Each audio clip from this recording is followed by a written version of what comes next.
Hello and welcome back to RevelOGM Games, where this week we are talking about something a little bit different. I say a little bit, it's something I've talked about before, but it's not been for a long while.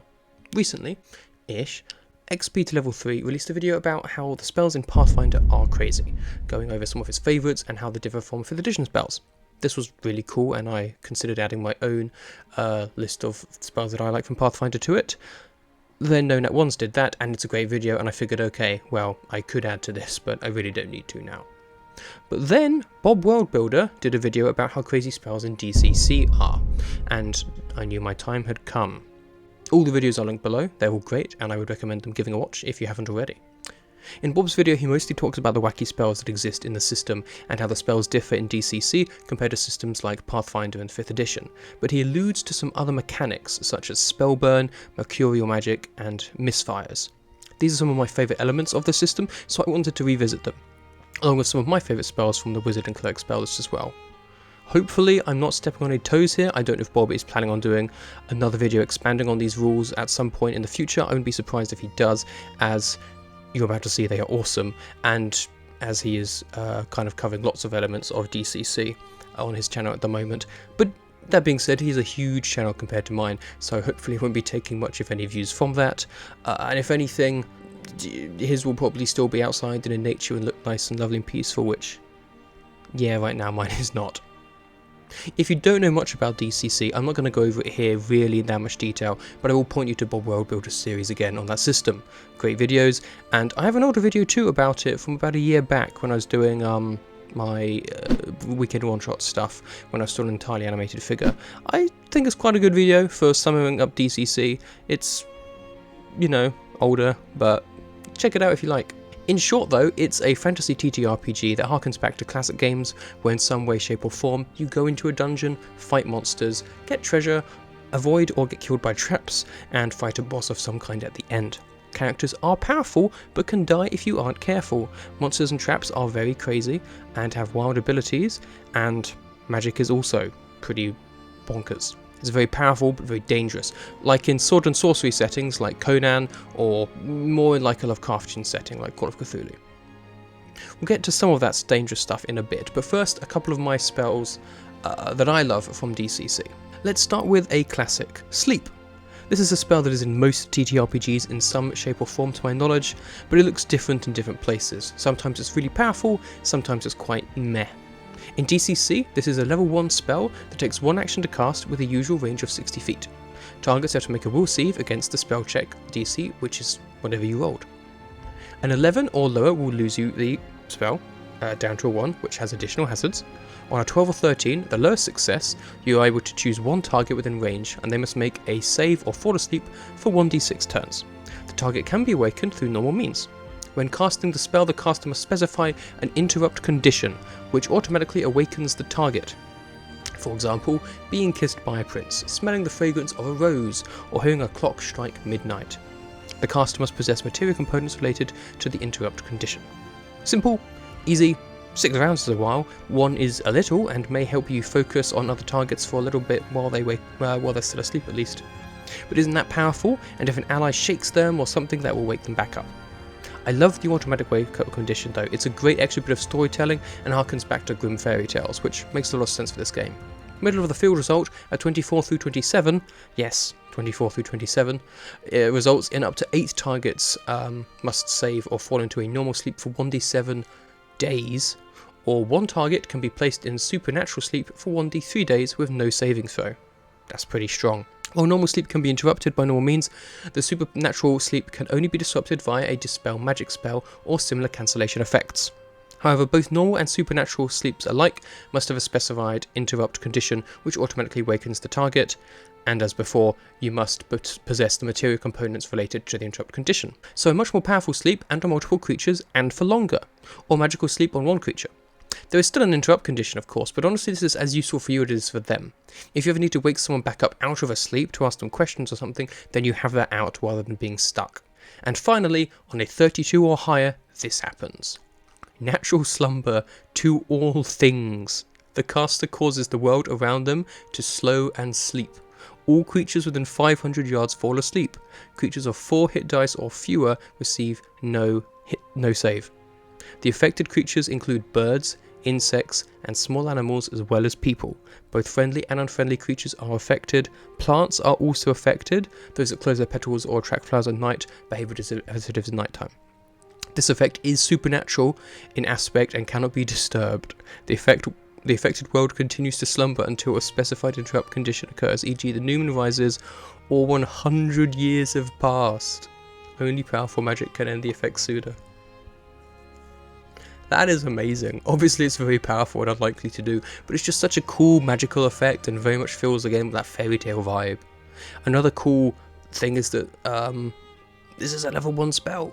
Obviously that's a really high roll for it, but I like how it kind of maintains the fact that even when you're high level, this spell can still potentially be very, very powerful.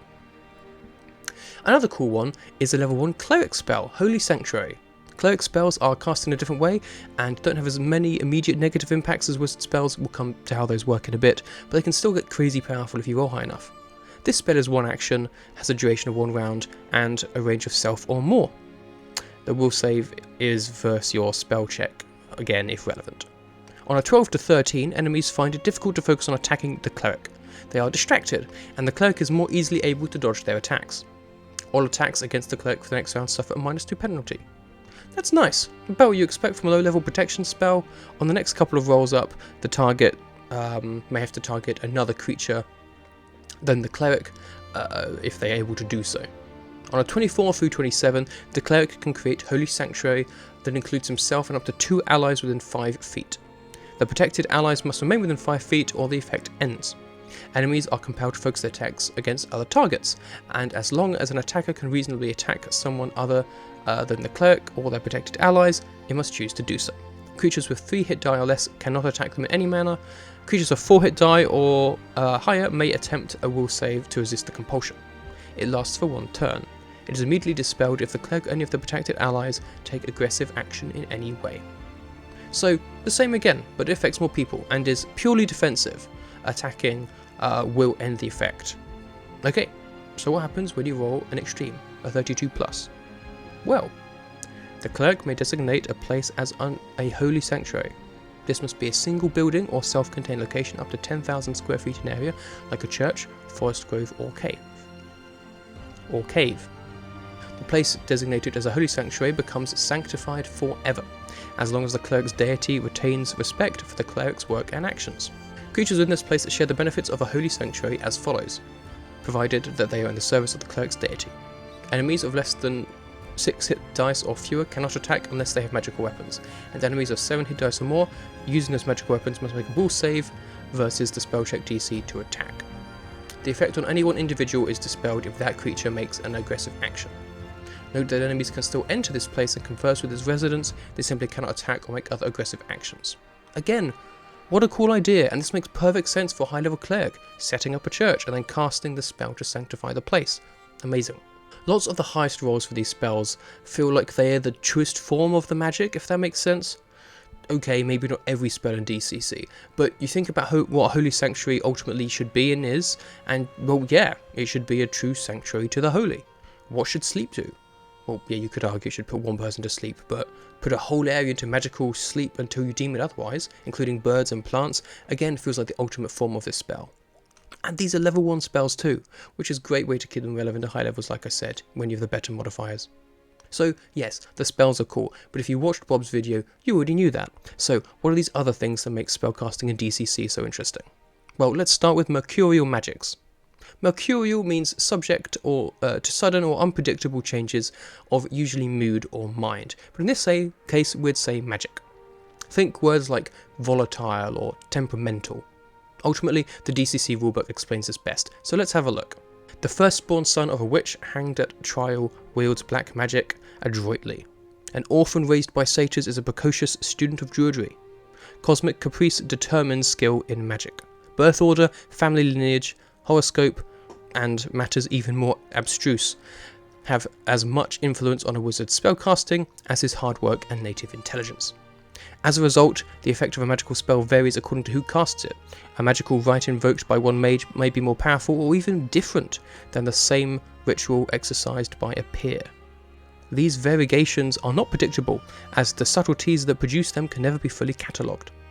The mercurial nature of magic is reflected in game terms. When a wizard learns a new spell, he rolls on table 5-2 to determine how that spell manifests in his hands. This percentile roll is adjusted by his luck modifier times 10%, i.e. a +2 luck modifier counts as a +20% on the check, and the players roll on table 5-2 for every spell that they learn, and the effects are specific to that spell. There you have it. Spells manifest differently for different wizards. Not clerics, they get their magic from a different source, so they do not have these effects. Table 5-2 is a huge table that you roll on to get your mercurial magics. And this roll is affected by luck, so the higher the rolls are usually better, at least for the caster, not necessarily for the caster's party. For example, on a 7, you get luck distortion. For 1d4 rounds, after ending the spell, you suffer from -2 penalty to all rolls. Whilst on an 85, psychic shield. In the round immediately following the casting of the spell, the wizard gains a +2 bonus to their AC and any will saves, as he is encased in a protective barrier of psychic energy. It disperses the following round. So yeah, quite different. Rolling a 1 results in this. At great cost, every time the wizard casts a spell, someone they know dies. Judge's choice. That's nasty. Amazing. These are all pretty wild. A couple of my favourites include number 17, Stolen Knowledge. The formula of the spell is stolen from a powerful extraplanar being. Each time the spell is cast, there's a 1% chance per spell level that the being emerges and takes back its occult knowledge the hard way. And you roll 1d7 to summon the Grand Sultan of the Ifrit, the Great Cthulhu, a Grand Prince of Hell, an elephant-faced godling of the Outer Dark, the spirit of a long-dead archmage, a mechanized brain from the distant future, or an elemental prince to come and just fight the party. An 82 is also a great spell killer. Casting the spell steals energy from a dying world, and any use of the spell causes the death of untold thousands. Every night following a casting of the spell, the wizard is haunted by a dream communications from an ancient sorcerer king desperate to save his people. These two are interesting, as one can potentially end your campaign there and then, with a powerful foe just showing up and destroying the party, whilst 82 could be used as a narrative device or even a plot point itself. These are all great, and honestly just fun to read through on your own. A 41 through 60 results in having no mercurial magic, so it is possible that you can cast a spell or two without any effects, but most will have something else going on, which can make them more powerful in combat, or cause other hindrances for you or your party, such as the chaos of magic. Hey, if you got this far, I hope you're enjoying the video. Maybe subscribe? Speaking of chaos, let's talk misfires. When rolling a 1 on a spell check in almost every case, you need to roll a d6 to see how much stuff goes wrong, modified by luck. Again, a 0 through negative luck, sometimes a 1, usually causes you to misfire, gain patron taint if you have a patron, and corruption. Patron taint we won't go into today, but patrons are cool, and taints are unique to each patron and thematic as well. Corruption and misfire are more universal though. Corruption is the result of exposure to magic. It causes changes in the body, kind of like radiation. Most spells have their own corruption tables, such as sleep, which on a 1, the caster acquires persistent insomnia, which has no immediate obvious effect, but manifests as an ongoing penalty to all rolls. As his sleep deprivation increases, starting with a -1, increasing to -2 after a week and -3 after a month. High rolls on the corruption table sometimes point to using the corruption tables though. There are minor, major and greater corruptions. You roll on these, subtract your level and then add your luck. The more powerful you are, the worse the corruption is likely to be for you. Minor corruptions include such delights as 1 or lower. Character develops horrid pustules on the face. These pustules do not heal and impose a -1 penalty to personality. 6. Ears mutate. Roll 1d5, and depending on the roll, you might get such things as ear falls off, though you're still here normally, or ears shrivel and fold back. On a 9, character's hair is suffused with dark energy. Roll 1d4. On a 1, your hair turns bone white, 2 pitch black, 3 falls out, or 4 sticks straight up. As always, the higher you roll, the safer you overall are. Major corruptions include, number 2, a duplicate of the character's face grows on their back. It looks just like a normal face. The eyes, nose and mouth can be operated independently. Or character's tongue forks and his nostril nose narrows into slits. The character is able to smell with his tongue like a snake.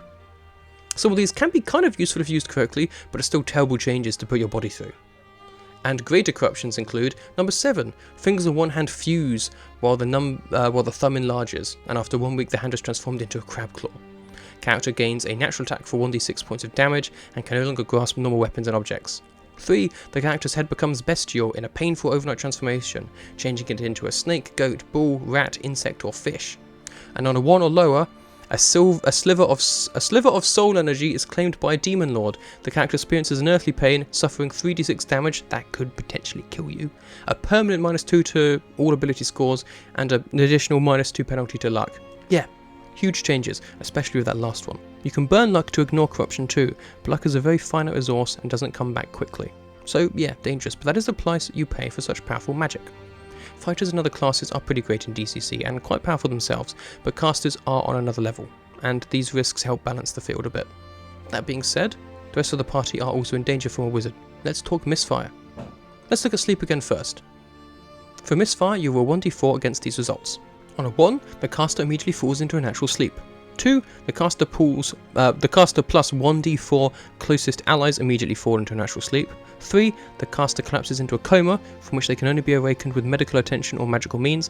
Or 4, the caster jolts all creatures within 50 feet to total alertness, cancelling all sleep, magical or otherwise, as well as dazes, hallucinations or other distractions. So if you've been trying to sneak somewhere and put some people to sleep, you're instead going to make them super alert. So, stuff that's bad relates to the spell you're trying to cast too. I won't cover the spells in Bob's video, but let's look at another couple of examples. Flaming Hands is a level 1 spell with a range of 15 foot, where you blast flames at enemies for some amount of damage, depending on the roll. At higher levels you do more blasts, or even a 360 round, you excluding any angles you wish. Misfire for that is as follows. 1d4, on a 1, flame jets from a random appendage, spoiling your aim, randomly determine in which direction the flame gouts, and the jet causes 1d3 damage to everything within 15 inches in that direction. 15 inches, 15 feet. On a 2, your hands ignite, causing you 1d3 damage. On a 3, 1d4 random possessions on you catch fire and burn to char. And on a 4, all fire within 15 inches. Why do I keep saying inches? 15 feet of the cast is immediately snuffed out. Magic Shield is a touch spell that costs 1 action with varying durations. It can conjure a shield that ups your AC for a number of rounds at lower levels and create shields to protect themselves and your allies at high levels, as well as blocking magic missile, reducing incoming weapon damage, and even providing a counterspell bonus. If you screw this one up, you roll a d4 again, and on a 1, the caster shield appears as force burst inward instead of spreading out, dealing you 1d4 damage and exploding against you. On a 2, it's accidentally summoned for the benefit of the nearest enemy, granting them a +4 bonus to AC for 1d3 turns. On a 3, you accidentally summon the shield horizontally below your feet, lifting you up the ground and causing you to slide around on it for the next 1d3+1 rounds, which increases your speed by 10 feet, but imposes a -1 penalty on attacks, spell checks, damage and AC as you slip and slide haphazardly. And on a 4, you completely encase your shield in a shield that blocks all attacks, damage and spells and physical contact between them and the rest of the world, such that he is completely encased in a transparent bubble, which renders him invulnerable to attack but also unable to move or communicate outside the bubble for 1d4 rounds. Very silly. Fun times.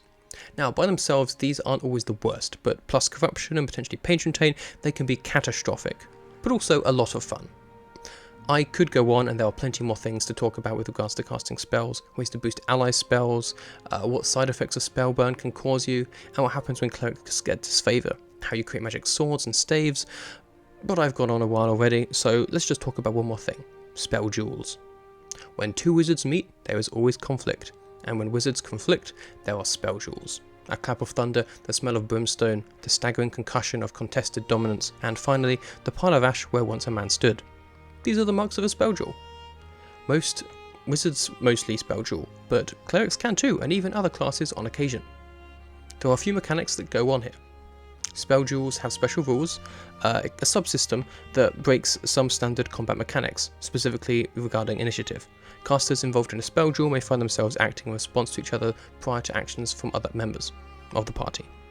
Only some spells can be used to counter each other. Generally speaking, there are 2 kinds of counter spells: same spell and defensive. So Fireball can counter Fireball, or Magic Shield can counter Magic Missile, or Fire Resistance can counter Fireball. Spell duels proceed in initiative order, so wizard late initiative more order may counterspell the spell cast by wizard who went before him, and a caster who is last cannot have his spells countered. Counterspell mechanics involve the comparison of the attacker's spell check to the defender's, and a resolution based on that comparison. Successes build and failures compound in a spell duel. A wizard who wins a few counterspells will find himself building momentum. And finally, untoward things can occur in a spell duel. It is, after all, a direct collision of unearthly energies. In these cases, a wizard may jump ahead in initiative order to counterspell, and then on the actual turn not do any action because they've already used it. So, to start, At the very start of a spell duel, each player with a counterspelling caster places a d20 in front of their character sheet, and this is their momentum tracker. At the start of the duel, they will place the d20 on a 10. Next, the attacker declares the spell he is casting and makes his spell check. The defender, the counterspeller, declares a counterspell and makes his spell check. The winner is the higher roller. Increment the winner's momentum tracker by 1. For example, if they win, move his d20 to 11. If the defender wins, move his to 11. You then cross-reference the 2 spell checks on a table called 4-5 Spell Duel Check Comparison.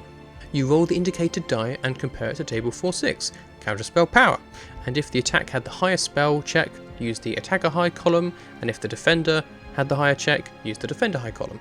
You then modify the result by the difference between the 2 momentum trackers. For example, if the attacker's momentum tracker now shows 13 because he has 3 successes and the defender is still at 10, the counterspell power would be a +3 if the attacker won, or -3 if the defender won. And this is how the momentum works, the push and pull. There is one exception. If the 2 spells are identical, table 4-5 will refer you to table 4-7, Phlogiston Disturbance. This is the most dangerous arena of magic, where different effects may become commingled and extraordinary things may happen. You then resolve any spell effects at the resulting spell check, and finally proceed back to normal initiative. Other character classes then receive their normal actions, and when the counterspeller's turn shows up, you skip him and move on to the next character. Counterspell powers include items like this on Defender's High. Mitigate d6, you roll a d6 and subtract that from the attacker's spell check. The attacker's spell still carries through at this lower spell check, the defender's spell is cancelled. However, if you get a low enough that the spell no longer would activate, then it doesn't. The spell has still been cast and they don't lose the spell, but they are no longer to get it off. Or Reflect, the defender's spell is cancelled? The defender's spell is cancelled and the attacker's spell reflects back on him at the spell check result rolled.